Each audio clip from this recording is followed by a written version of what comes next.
محترم عنایت رانا صاحب New York USA، السلام علیکم۔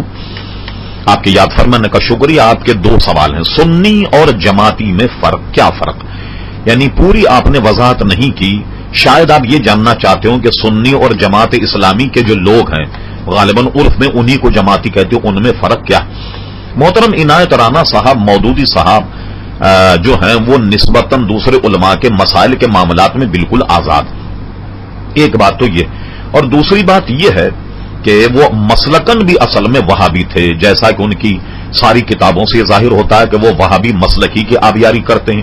مولوی اسماعیل دہلوی جس نے ہندوستان میں وہابیت پھیلائی، وہ ان کے شان میں بے انتہا خطبے پڑھتے ہیں، اور جو سنی علماء ہیں جیسے امام غزالی رحمۃ اللہ علیہ دیگر وغیرہ، ان کو تو کہتے ہیں کہ ان کے کاموں میں کمزوری تھی، اور اس قسم کی باتیں وہ کر کے اور لوگوں کو انہوں نے ورغلایا اور ایک اپنی پوری جماعت بنائی، اور بلا شبہ اس جماعت کا عقیدہ جو ہے وہ یہی ہے جو وہابی اور دیوبندیوں کا ہوتا، مسلکن مذہبن وہ وہابی ہیں۔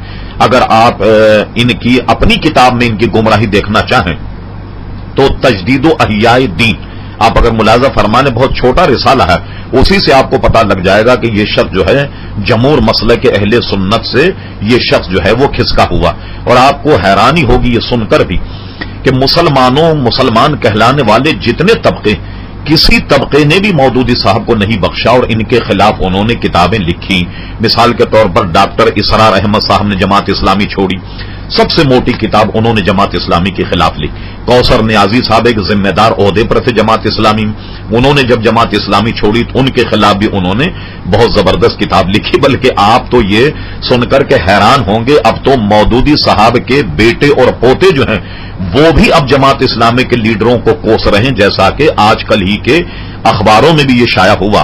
مودودی صاحب کے پوتے نے قاضی صاحب پر الزام لگایا کہ قاضی صاحب جو جماعت اسلامی کے امیر ہیں، یہ نوجوانی میں دماغی امراض کے اسپتال میں داخل بھی رہ چکے ہیں، تو گویا دماغی مرض میں مبتلا ہیں۔ اس قسم کے الزامات خود ان کے لوگ لگاتے ہیں۔ اسی طریقے سے مفتی محمود صاحب نے بھی الاستاد مودودی یہ کتاب لکھی، جو استنبول کے عشی کتب خانے سے حسین حلمی نے اس کتاب کو چھاپا۔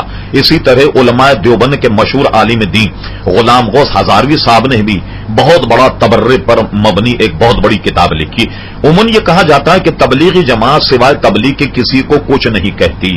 آپ حیران ہوں گے کہ مولوی زکریا صاحب نے تک جماعت اسلامی کے خلاف ایک بہت موٹی کتاب لکھی، اور علماء اہل سنت نے، علامہ ارشد القادری نے، اور اسی طریقے سے ہندوستان بریلی شریف سے ایک ماہنامہ نکلتا تھا نوری کرن نے تو ایک پورا نمبر مودودی صاحب کے خلاف شائع کیا۔ اسی طرح کراچی میں ایک ظہور الحسن بھوپالی صاحب تھے، وہ ہفت روزہ افق نکالتے تھے، انہوں نے افق کے دونوں شمار ایک مرتبہ مودودی صاحب اور جماعت اسلامی کے خلاف انہوں نے لکھے۔ اس لیے اب آپ سمجھ گئے کہ یہ جماعت چونکہ سنی نہیں ہے، وہابی ہے، اس لیے سنی اور وہابی میں کیا فرق ہے یہ آپ جان سکتے ہیں۔ دوسرا سوال آپ کا یہ ہے، کیا بیوی کھانے میں نمک کا ذائقہ معلوم کرنے کے لیے روزے کے دوران کھانا چکھ سکتی ہے؟ اصل میں علماء نے یہ لکھا کہ گھر میں اگر کوئی فساد ہوتا ہو، نمک کی کمی اور بیشی پر کوئی جھگڑا کھڑا ہوتا ہو، تو ایسی صورت میں اگر بیوی اس فساد سے بچنے کے لیے نمک چکھ لے تو حرج نہیں، اور یوں بھی اگر بیوی نے خالی زبان پر ذائقہ چکھا اور چکھنے کے بعد تھوک دیا اور اچھی طریقے سے کلی کر لی تو روزے میں کوئی فرق نہیں۔